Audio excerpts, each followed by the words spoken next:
आगे जानते हैं। लेकिन मनुष्य जाति तो बहुत लालची होती है, बिना फायदा देखे तो एक फली भी नहीं फूटती, हमारी सहायता क्यों करेंगी। तभी एक दूसरे बुजुर्ग कछुए ने कहा कि मनुष्य जाति तो बहुत लालची होती है, वह बिना किसी लालच के हमारी सहायता क्यों करेगी। बुजुर्ग कछुए ने टोका। मुखिया बुजुर्ग से सहमत था। मुखिया भी बुजुर्ग की इस बात से सहमत था। बुजुर्ग कछुए ने 16.25 आने सच कहा था। 16.25 होता है, 16.25 आने मीन्स होता है 100%, 100%। बुजुर्ग कछुए ने 100% सच कहा था।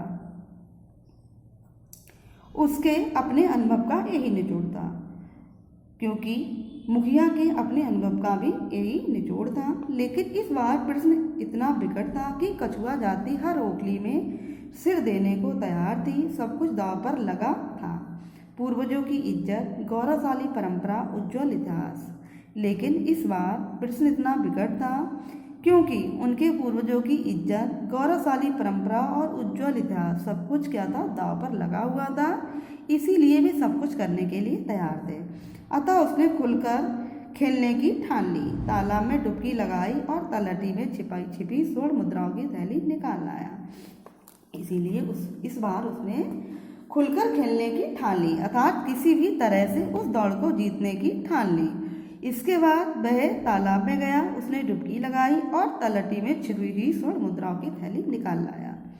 ये 16 मुद्राओं की थैली 500 वर्ष पूर्व एक श्रेष्ठी मीन्स होता है व्यापारी या सेंट की गांठ से निकलकर उस तलहटी में पहुंच गई थी, जब वह इस प्राचीन तालाब में डुबकियां लगा रहा था। ये जो 16 मुद्राओं की थैली थी, वह एक व्यापारी की गांठ से उस समय निकलकर तलहटी में पहुंच गई थी, जब वह तालाब में डुबकियां लगा रहा था।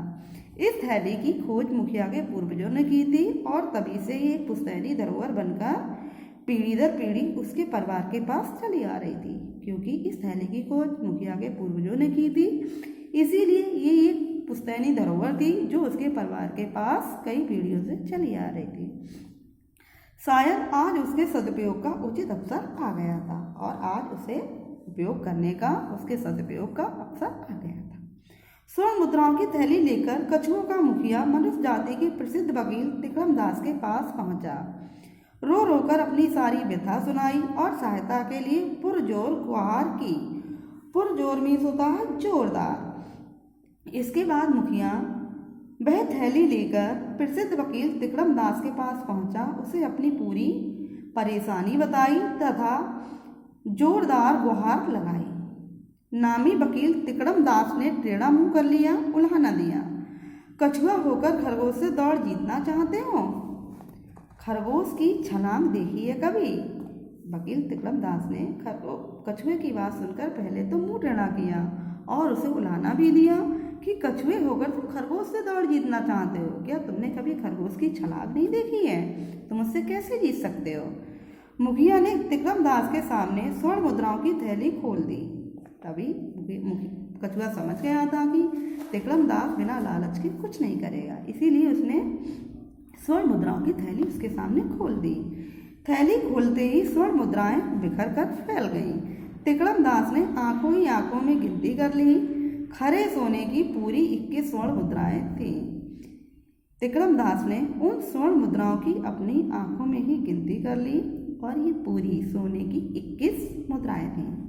सहज स्वाभाविक प्रतिक्रिया हुई, उसकी आंखों में दमक और आवाज में सहानुभूति उमड़ पड़ी। तुम मुझसे आखिर चाहते क्या हो? 16 मुद्राओं को देखकर तिकड़मदास की आंखों में दमक तथा आवाज में सहानुभूति उमड़ पड़ी।